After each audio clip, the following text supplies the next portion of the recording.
friends. My name is Trish Roberts and you're watching Faint Signals from Vega. Today I just wanted to talk about the recent terrorist attacks that have been happening in the world today, and just talk a little bit about what is possibly fueling them and our reactions to them, particularly in the West. In the West, we have this tendency to want to disown what we participate in.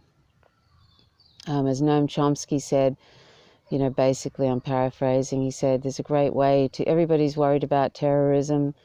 Well, there's a great way to stop it, is to stop participating in it.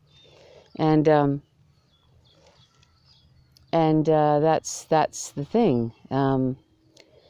We in the West seem to think that any of our military actions and any of our military adventures overseas are justified, moral, and they're often couched in terms of humanitarian interventions. That's been something that U.S. empire has always liked to present to the world, that any time that they interfere with any particular country and they call those countries, the governments there, they often refer to them as regimes, even though oftentimes those countries' governments are democratically elected. They refer to these countries as regimes, and they often go in there with some sort of a presentation that there's some dreadful humanitarian disaster happening and that the government is responsible for it in that country, and that they must go in and get rid of that particular leader and that government. And then, of course, and that's how they present the issue. And then they go in and oftentimes militarily, like they did in Libya, they actually invented a reason to go in there, as they do with many countries. They invented a reason to go into Libya, and that was led by Hillary Clinton, the Secretary of State at the time, and they literally destroyed that country. And now that country, Gaddafi wasn't a perfect leader by any means, but he was actually, the country was actually in a fairly good state in many ways, with healthcare and all of that. But unfortunately, and if you look at the history of the United States, it appears that there's been 80 countries that the United States has been involved in disrupting and overthrowing their government, and often installing puppets that they can control. So this is unfortunately the case. For example, in Libya, and by the way, that's 81 countries they've done that to in the last 60 years. The United States, the U.S. empire, has done that to 81 countries. So, and that's ironic because they're complaining that Russia is supposedly interfering with their elections, when the United States and the U.S. empire have been overthrowing governments, oftentimes democratically elected governments, for decades now, and interfering with them. And they are currently. They're interfering with Venezuela. They're interfering with the Philippines now. They're trying to start a war with Russia because they're provoking Russia. They're trying to invent or look for reasons by provoking North Korea, which the North Korea, they're trying they want to nuke North Korea, and probably looking for an appropriate time to do that. And the list goes on. So it's sort of like, unless we have some context for these so-called these terrorist events that happen in Western countries, because we're always engaged in terrorist activities from the Western governments. The Western allies are always involved in terrorist activities in Middle Eastern countries. It's an ongoing thing. bombing constantly, bombing 3 bombs every hour of every day for 8 years. That's what happened during the Obama administration. There's hundreds of thousands of Iraqis are now dead. That's women and children and men, civilians, and in other countries in the Middle East too. So, or you might see my the little feline friends we have in the background there. If you're wondering what those brightly coloured collars are, they're little bird deflecting collars. It's not for aesthetics. So anyway, this is back to the issue. So we're involved in the West in terrorist activities all the time, and yet we often like to present it, and the corporate media backs up this presentation of government, corporate-owned media, that anything that we do is acceptable and should be unquestionable, and if you question it, then you're being unpatriotic, in quotes. You're helping the enemy. I mean, these are all sort of like they're ridiculous and McCarthyist type things. Yeah, McCarthyism, and also, if you're not against Russia now, it's gone from being friendly with Russia a few years ago to now we're all supposed to see them as some sort of devil, the citizens and the leader. If you're not against, Russia, then, there's something wrong with you. You're being unpatriotic. This is the sort of nonsense that we're being fed. And unfortunately, just like little schools of fish, when something happens, oftentimes many people will just go with that narrative.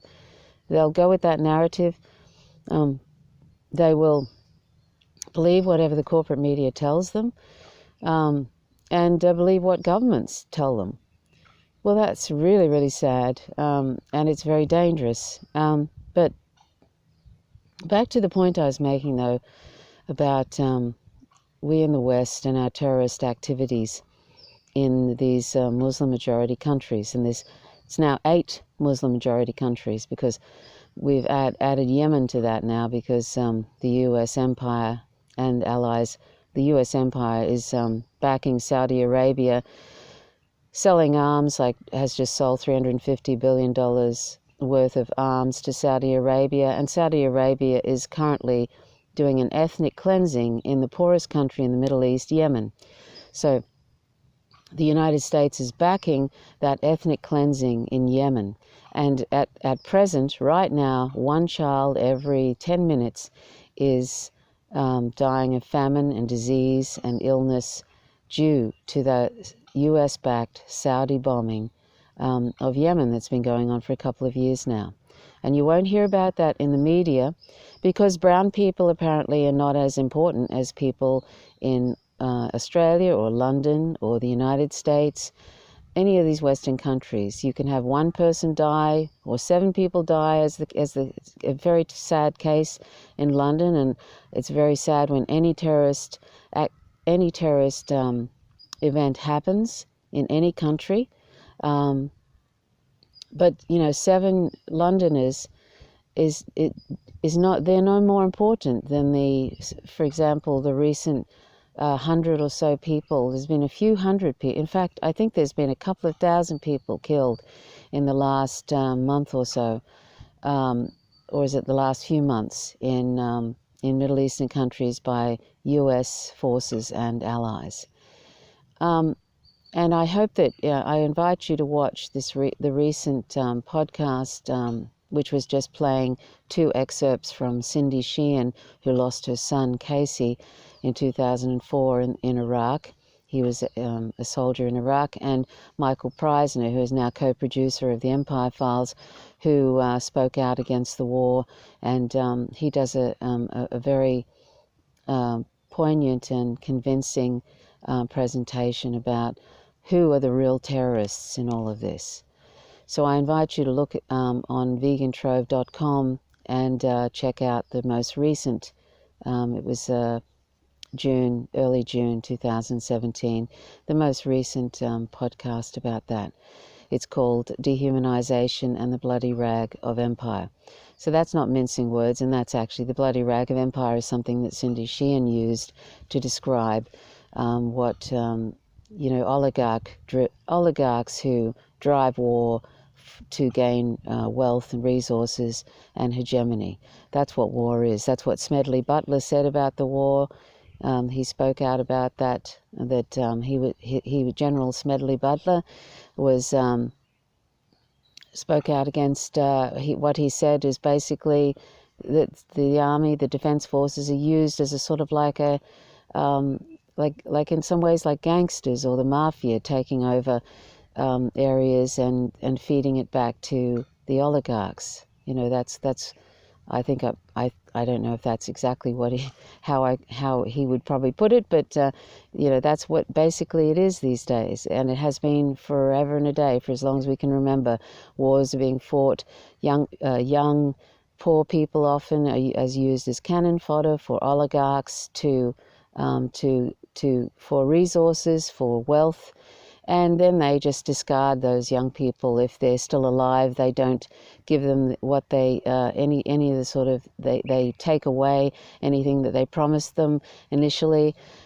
Often that's the case. When they go to war, they're promised to be compensated in some way, like free college or something like that. But many don't come back, and the ones that do are often they often have disabilities and they're treated incredibly poorly. So that's how oligarchs and the establishment treat those that they often say how wonderful soldiers are, and yet they treat them like they're rubbish after they come back, if they come back.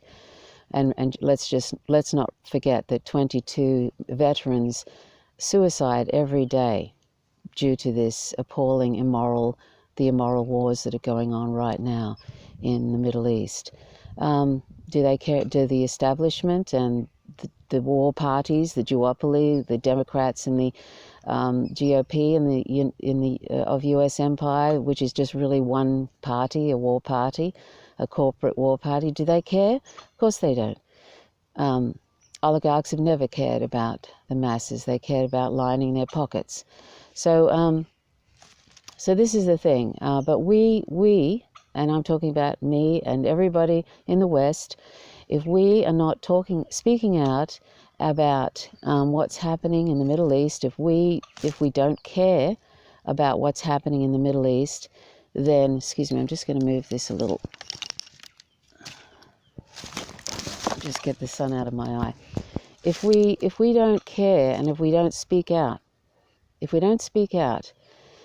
against these immoral wars that are happening for resources and for hegemony in that region, if we don't speak out against if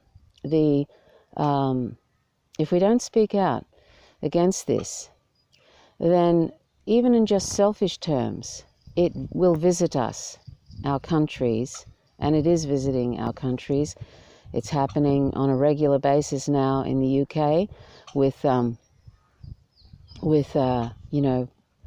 people that are born in the UK either blowing themselves up or running people over with vans on London Bridge, and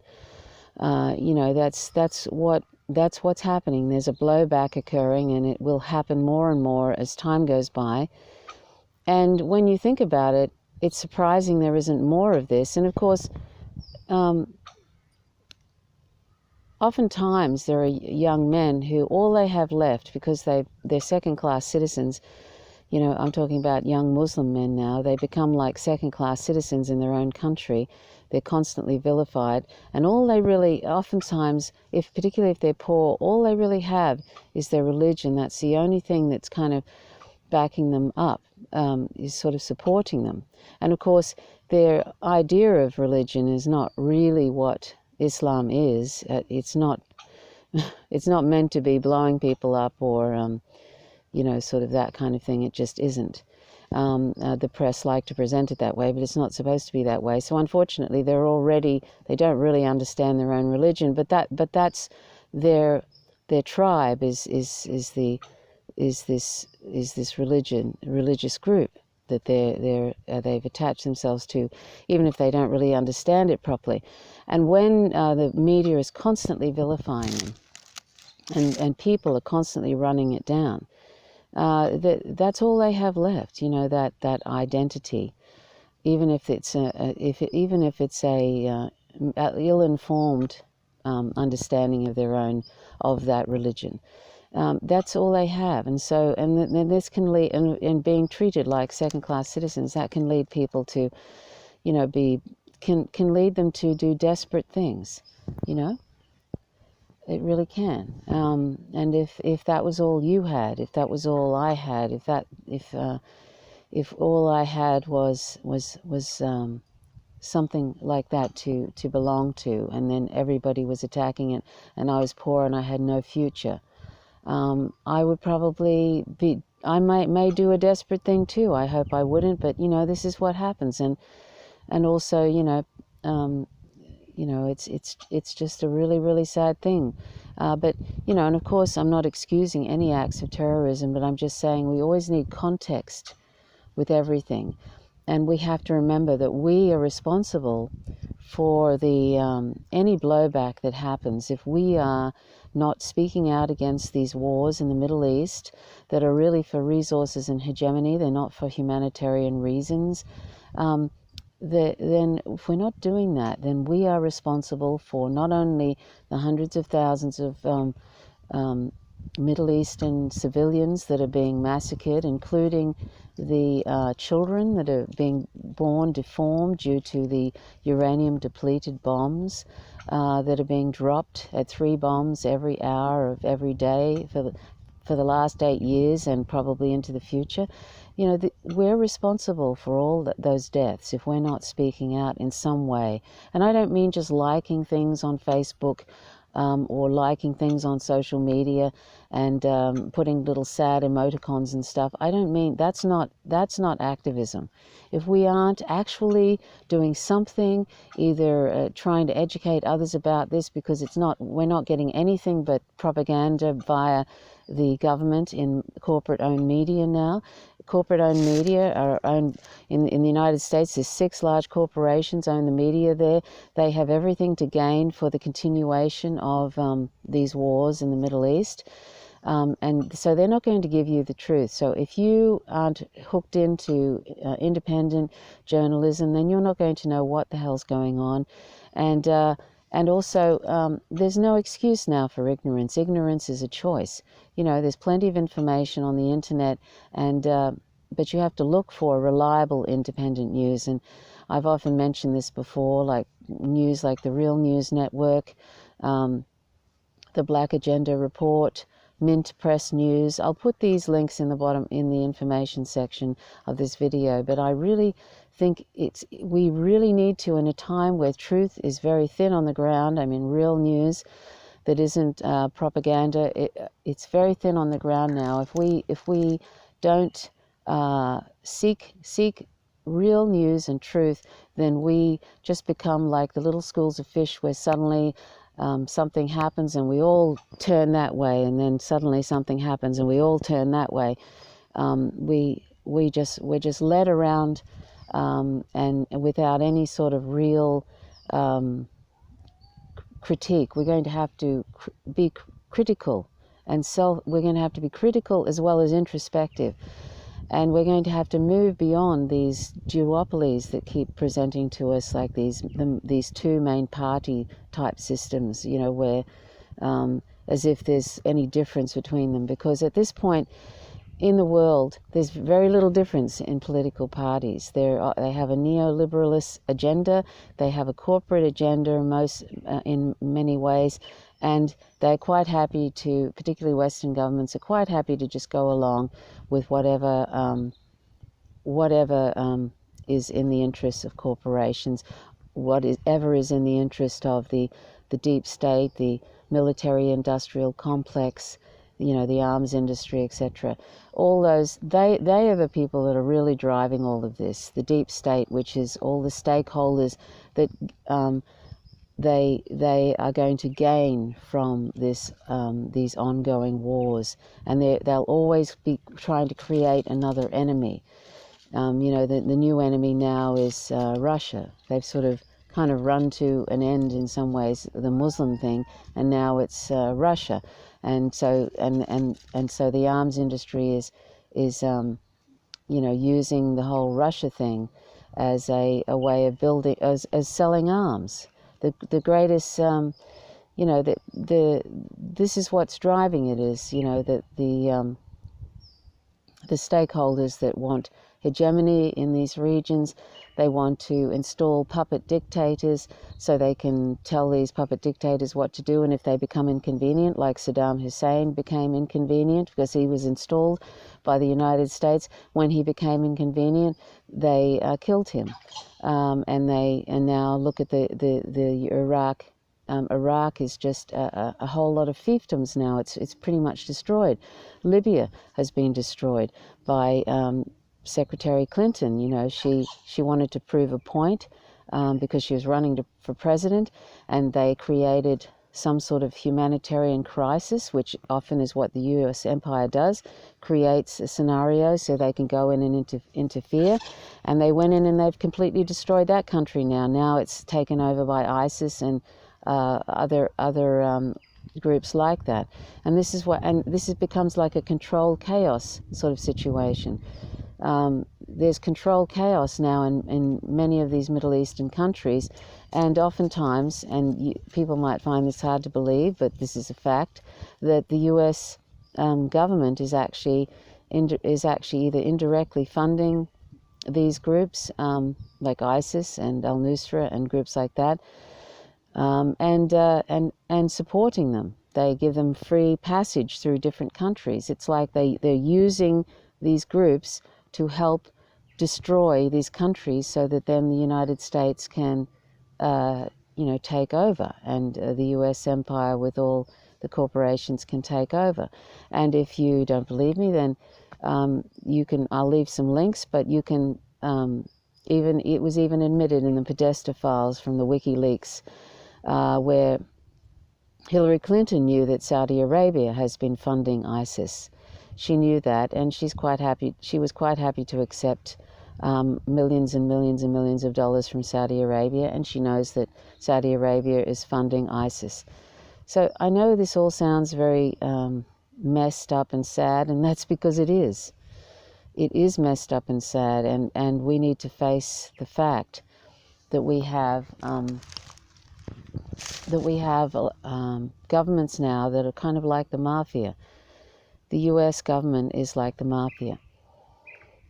It is coercing, exploiting. It's using the NSA to bribe officials, bribe its own government representatives. I mean, it's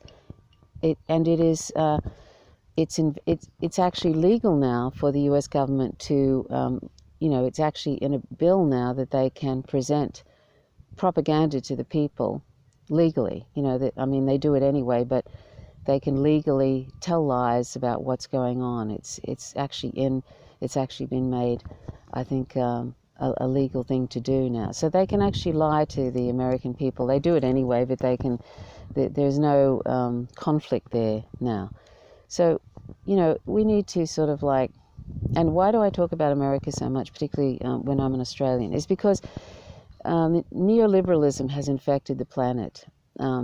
It's put the market over people's needs. It's put the market over people's rights.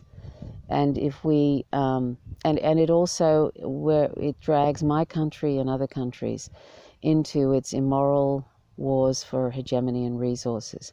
That's why I care, because there are people's lives at stake. There's people's lives at stake. There's people being killed, and brown people, and we should all care about that. Their lives are no less important than any one of our lives. But because they're brown people, most people don't seem to care. It's an inherent racism we have in the West here. We cry out if 7 Londoners are killed. We cry out if 3,000 people are die in a probably a staged demolition building collapse. We're appalled, and yet we're okay with starving 500,000 children in Iraq, which happened in the early 90s with the sanctions that were brought in by the US. We're okay with starving 500,000 children and them dying, Iraqi children. So, this is the thing. We have inherent racism here in the West, and if we're not speaking out against it, against what's going on, what we're doing, what our governments are doing, or even if they're not the leader, if we're not speaking out about it, then we have to ask ourselves why. I ask this question often, and it worries me. It worries me because good people seem to be sitting on their hands. I don't know why. I don't think that I don't think these people are necessarily racist, but I have to wonder why exactly. Maybe they don't even realize it, but why aren't they saying something? Why aren't we having a problem with this carnage? I mean, can you imagine if you had drones flying overhead and just bombing your homes indiscriminately, telling you to get out, killing, just shooting down, shooting up people from the sky, and like it's assassination without any sort of trial, and you're actually occupiers. Imagine if people were occupying your country and just destroying it and flying over and hellfire missiles incinerating you and your family and your homes. I mean, just imagine it. We have to try and actually put ourselves in the position of these people. We have to put ourselves in the position of these people that we're,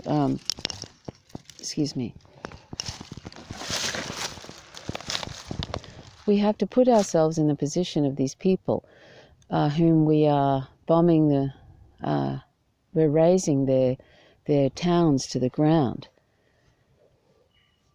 I mean, we can't call ourselves for we can't say we're for non-violence and for justice if we only care about certain groups, because we're all humans.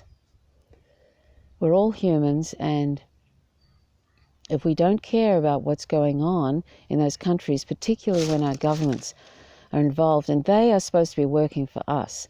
They're supposed to be public servants. They're not supposed to be our overlords. They're not supposed to be feudal lords like they act like they are. They're not doing us favors by throwing us crumbs.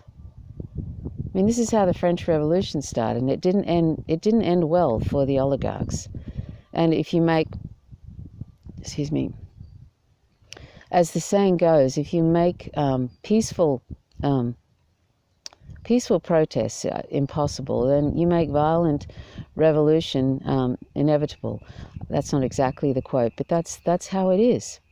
I don't agree with violence at all. I don't think it solves anything. And look what happened after the French Revolution. All the head choppers, a lot of them got in control, and they weren't a pleasant group either.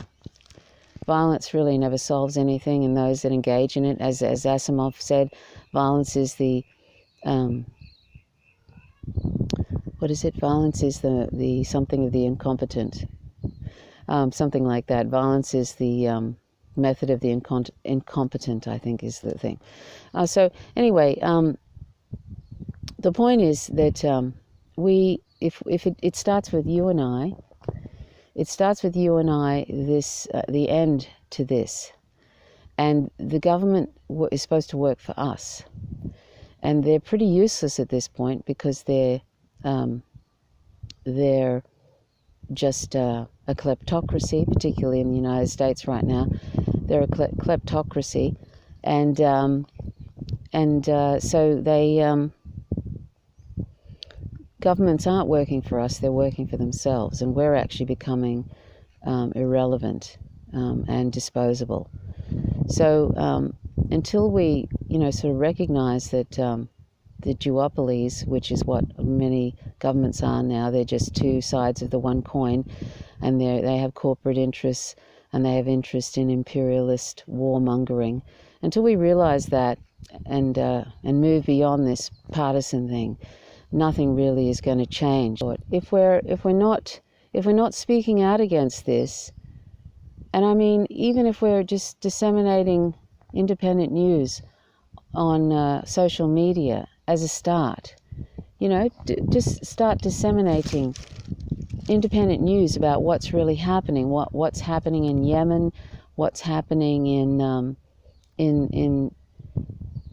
so that we can keep on top of what's happening instead of just being fed rubbish and propaganda by the corporate media. That would be a start to really just hook into real, reliable, independent news, not tinfoil hat stuff, where with lizard people and all that nonsense that you sometimes hear, which is sort of ridiculous and gives us all a bad name. I'm talking about real, independent news, real journalists, like, for example, Eva Bartlett and Vanessa Beeley in Syria, that they're doing reports from Syria. That's really what's happening in Syria, not the sort of the Assad is killing his own people with chemical weapons sort of propaganda.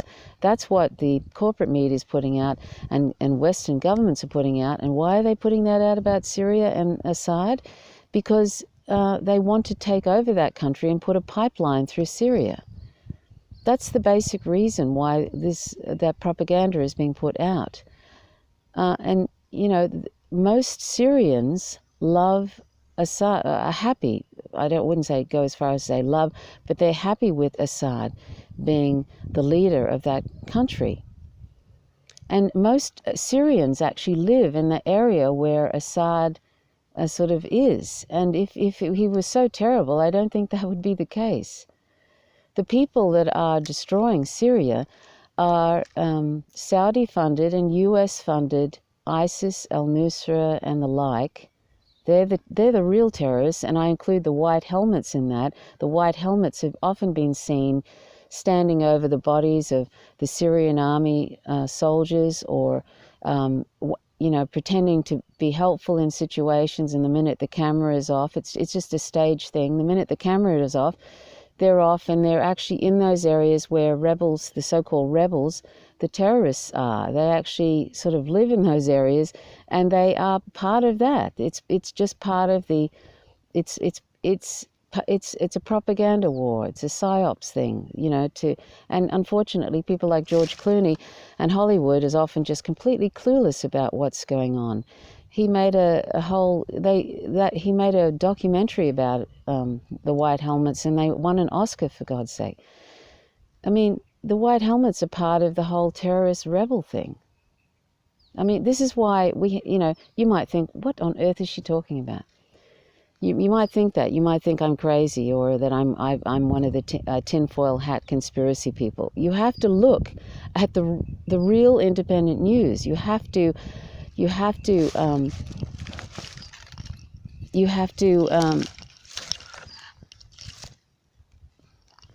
excuse me, I have to turn around here.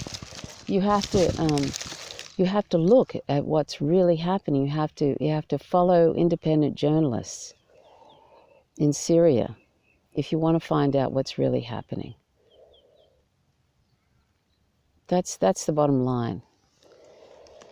So and you have to seek out real independent journalism. I keep saying that. Now I'm not assuming anybody that's watching this doesn't already do that.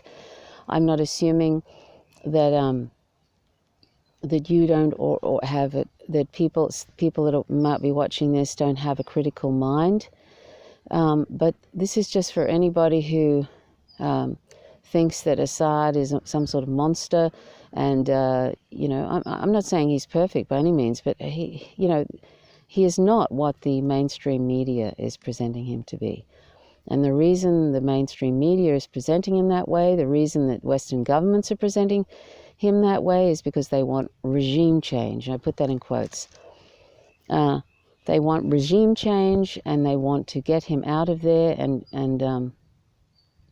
they want to destroy Syria and make it a managed chaos situation, like any other Middle Eastern countries now that they've invaded, because Syria, is a democracy. Syria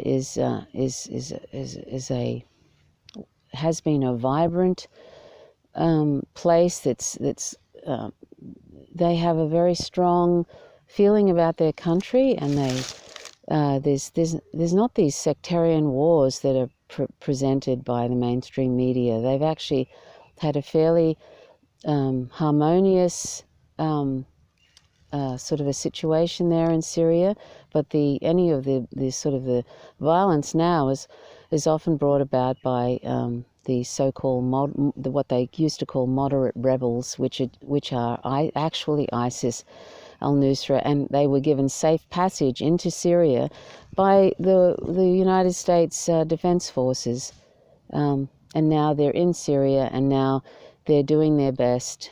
They have these people are getting millions and millions and millions of dollars. You see them drive, ISIS and the like, driving around in these new vehicles. Have you seen the vehicles they drive? They're brand new. They have these perfectly non-dusty sort of outfits, these black outfits in them, and they've got the flags. And have you noticed how they have modern weapons? There was $1 billion worth of stuff from the military went missing, and guess where that probably ended up? The U.S. military. It just vanished. Guess where that probably ended up? This is what I mean by ISIS and terrorist groups like that were created by the U.S. empire just by the fact that they have destabilized Iraq, and these Wahhabists, which is a distortion of Islam, that they have, and that it's actually originated from Saudi Arabia. They've actually sprung up in the vacuum of this destruction, and now they're pillaging their way through the Middle East with the assistance of U.S. empire and allies and Saudi Arabia. So this is what we need to understand. It's a sort of like it's like a kind of like a Game of Thrones in a way. It's really all about those in power now, and it has nothing to do with the rest of us. We don't belong to that club. We don't belong to that club. We never did, and it's all about the people running the show and who they think is going to be the one. If you've ever seen that movie Highlander, there can only be one. I think it's like that now. It's sort of like the United States, the U.S. empire wants to be the one. It's got 1,000 bases worldwide. It wants to be the one. It wants to destroy Russia. It wants to destroy China, and it wants to manage chaos. It wants to have a managed chaos situation in the Middle East, so that it can basically do what it likes, run pipelines through for oil, etc. So this is where we're at now, and so because these governments now are just they're just oligarchs who don't care about you. They don't care about me. They're just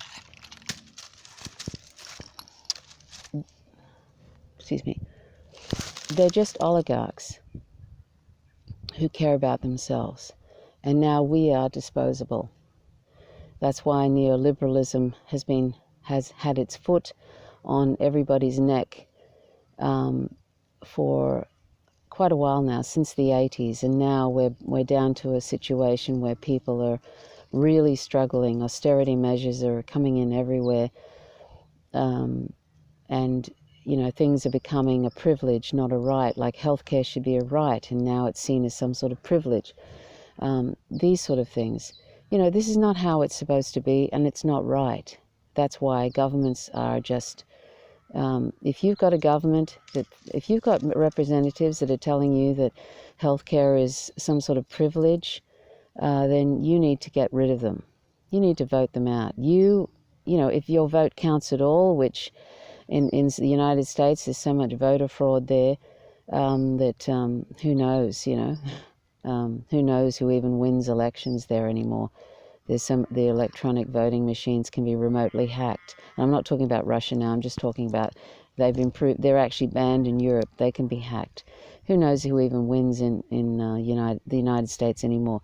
Fortunately, in Australia, we have paper ballots. But the point is, if you have representatives that aren't speaking out against the war, that aren't speaking out against the apartheid situation in Israel, against the Palestinians, if they're not speaking out, if they're saying that, if they're not reinforcing the idea that healthcare is a right, not a privilege, if they're not trying to undo neoliberalist policies, like, for example, Jeremy Corbyn looks like he's trying to do. I hope that he wins. I don't know. He might be perfect. He might end up becoming like the rest of them. I doubt it, because he's been pretty consistent in the last few decades. But, people like Jeremy Corbyn, we need people like him. We don't need people like Bernie Sanders because he's an imperialist. We need people like Jeremy Corbyn, and that's the sort of that's what we should be looking for, people like him. Unfortunately, I don't really know anybody like him in Australia. That's the tragedy of it. But I don't think we should even be, as Debbie Lessignan from Sane Progressive says, I don't even think we shouldn't even be worried anymore about these political parties, because they're kind of in some ways beyond hope. We need to move beyond it. We need a post-partisans people's movement in all countries. That's what we need, because this whole political thing is just a sham in a way. This is a sham. They just tell the public what they think you want to hear, and then they do whatever the hell they want. Have you noticed that? And you don't see them for 4 years or 3 years or whatever, and then right at the end they're taking photos with babies and putting their arms around people like as if they're one of us. They're not. They're not. Most of them are not. So anyway, my point is, we're responsible for the governments now that we have. We're responsible because we weren't paying attention. We're responsible for the unfortunate people like Donald Trump, or when we had Tony Abbott. Now we've got Malcolm Turnbull, but the Labor Party here in Australia is not much better than the coalition. They're all kind of hopeless. They're all neoliberalist. They're all kind of accepting neoliberalism and promoting it in one way or another, and bringing in policies like that, which is anti-people. It's anti-people. Neoliberalism must go, and we must push against it all the time, and it must go. So if we're not speaking out, though, against these immoral wars, then we are responsible for all those deaths by proxy. We're responsible for all those deaths in the Middle East. We're responsible for future deaths. We're responsible for deaths in our own country when there's blowback from our Western terrorist activities in their countries. We're responsible for all of it. So we can't be wringing our hands and saying how awful it is when we are not doing anything. And I don't mean just liking things on Facebook and little sad emojis and stuff like that. I mean actually doing stuff, getting organized in real time, and do some anti-war type protests. At the very least, try and do something, spread independent news, and so people know what's going on, instead of the nonsense that they're being fed by the corporate media, by the Murdoch media here in Australia, who all have investments in these wars continuing. They all have interests, financial interests in these wars, and in oil and all this sort of stuff. They have all that interest in it, all this perpetual war continuing. And we've normalized war because we don't talk about it anymore. There's no anti-war movement really to speak of, hardly in Australia even. The anti-war movement seems to have vanished.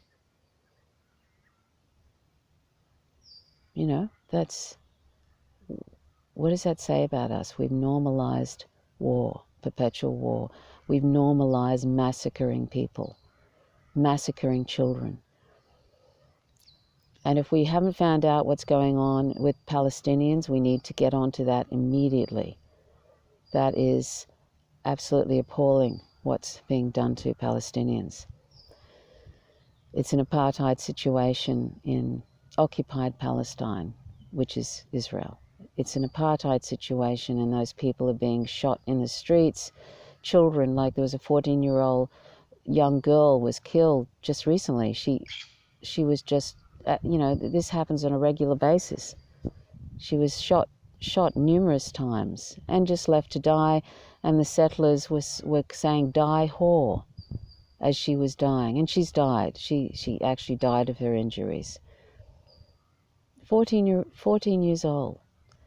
Regularly, children are baited, and this is younger children even, are baited by the occupying forces so that they start throwing stones, and then they're shot. That's been witnessed by Chris Hedges, the Pulitzer Prize recipient. He's seen children being baited, and then they throw stones, and then at the occupying forces, and then they're shot dead. This is the sort of thing that's going on for Palestinians. They're being set. Their houses are being set fire to when they're inside their houses. This happened to a family last year. Half of them were burnt. Most of them were burnt alive, and one child survived. They're shot in the streets indiscriminately, just for fun. This. I'm not exaggerating when I say it's just for their entertainment, too. I mean, it's a serious. It's worse than apartheid at its worst in South Africa. They're not allowed to have the same sort of rights by any stretch. They're deprived water. Their infrastructure is bombed. They're deprived warmth in winter, and babies freeze to death. They're deprived of food. They're not allowed to rebuild after they're bombed.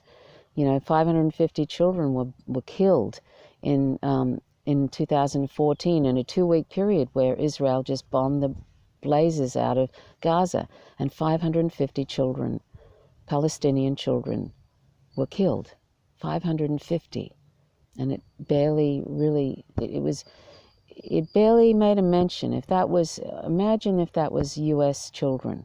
Imagine if some country was occupying the US and they were regularly just killing and shooting and bombing people there and saying they were the occupiers. Imagine that. But in some ways it sort of does happen in the US, because that happens regularly to black people, not bombing, but being shot in the streets every 24 hours, or shot in their cars for no reason. So I mean, these play out.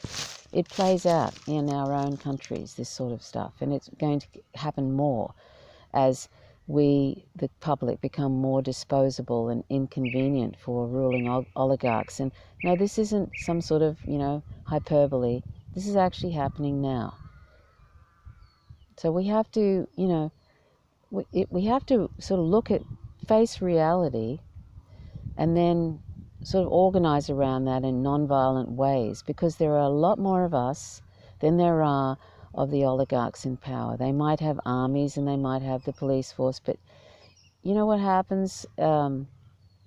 Any empire, like the Roman Empire, eventually the guards turned on the so-called rulers, and that's what happens oftentimes. Or in the case of East Germany, I think the soldiers refused to fire on the public when they were instructed, and that was the end of that. Once those oligarchs don't have anybody to protect them, or the people that were protecting them decide, well, this is just appalling. This is nonsense. We're not going to prop you up anymore. Well, then that's the end of it.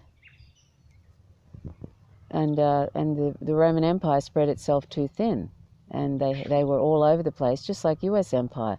They were everywhere, they were sort of in many countries, but they just didn't have enough. They couldn't sort of hold down what they had supposedly conquered, and that's what happens. And U.S. Empire, I think, will find itself in that position at some point. Well, it already is in a way. but it's going to want to find more fodder to keep these imperialist wars happening. And none of us want to be involved in that. So anyway, that's really all I wanted to say. We are responsible for those people that are in power now. They are a reflection of our apathy and our complicity. So we have to stop supporting imperialists, people who are allowing corporations to run all over us, people who say that healthcare is a privilege. We need, and all that kind of thing, we need to reject all of that. We need to reject people who represent that corporate, militarist, adventurist kind of an ideology. And we need to go beyond partisan politics and create a post-partisan people's movement like Debbie Lessignan from Sane Progressive mentions. That's what we need to do. Like Cynthia McKinney talks about too. We need to get together. We need to stop letting the powers that be divide and conquer, putting people up against one another, Muslims against this group, and Democrats against Republicans, and all of this. All this divide and conquer thing, pitting people up against one another, that serves the ruling elite. We need not to allow that to happen. And actually, we have a lot more in common with one another than these ruling elite. That we have a lot more in common, and that's why we need to build bridges between people who have different opinions to us, who might be from a different party. We need to band together and push against neoliberalism which favors the market over people. We need to push against the military adventures, because they not only are murdering people in other countries, but we are going to get the blowback from it. It makes us all unsafe. We need to do all of that. That's why we need a people's movement that goes beyond parties, which are nonsense. They're inventions. We need to go beyond the ideas that there's national borders and that people that happen to be in that landmass are more important than other people in other land masses. What a load of nonsense that is. We're all humans. And as a side note, and this is not a side note for me because I'm vegan and this is very important for me, if we truly embrace nonviolence and justice, then we must be vegan. We must stop using sentient animals who are 99.99% of the population. We need to stop using them as property, as resources, because this is all related. Because people are now being disposable and thought of as property or as resources by the governments. And that's how we view other animals, non-human animals, is now becoming how we view people, how we're treating humans.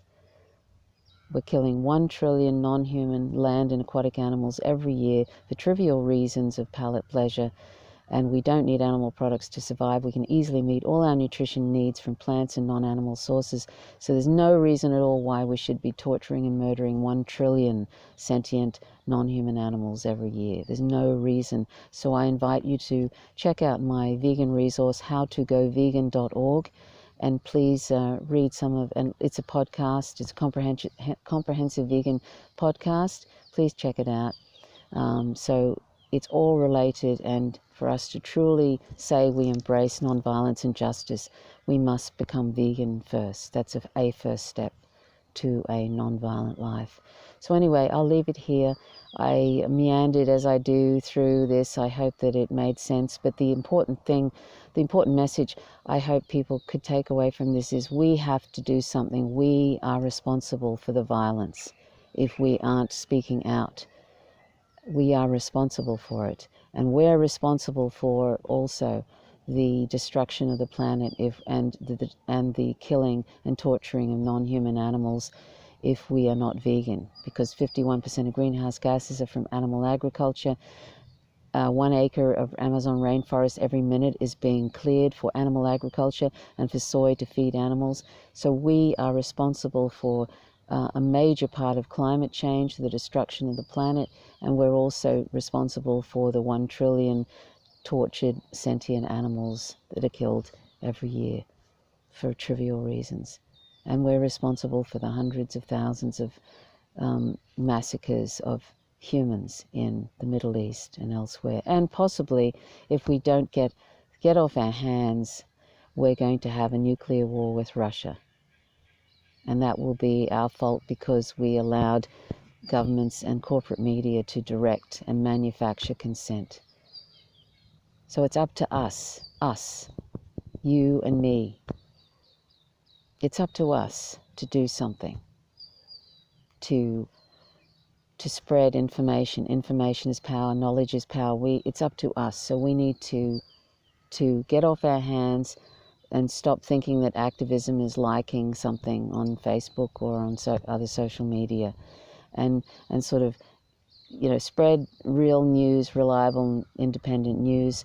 Also, do blogs or do videos or do something, and also try and organize in your area to not only do some sort of anti-war type group and let's sort of start a real anti-war movement again, but also let's start trying to, if we can, grow food, because it looks as if food is going to be skyrocket in price. There was something I read where it's supposed to go up 396% in 10 years, food prices. So if we can grow any sort of food in our homes, and I'm not talking about keeping chickens and enslaving animals, I'm talking about growing whole foods, plant-based foods. That is also something we need to do as well. We need to sort of try and do as much as we can to utilize renewables, to grow our own food if we can, even if it's just herbs in our house, in our apartment or whatever. Try and just grow something, and let's try and create a community. Let's try and create communities, because communities have been destroyed, and that's what allows powers that be to manipulate us, because we have no real communities except communities online, which of course are very beneficial, but we also need to create them in real time in our surrounds, because that's part of our undoing, is the destruction of communities by neoliberalism has helped destroy those communities. So we need to do that too.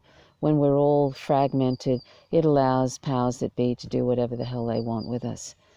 So these are all important things. Anyway, I'll talk about it more. I didn't mean to cover so many issues, but it's been a while. It's been a little while since I've talked on Faint Signals from Vega.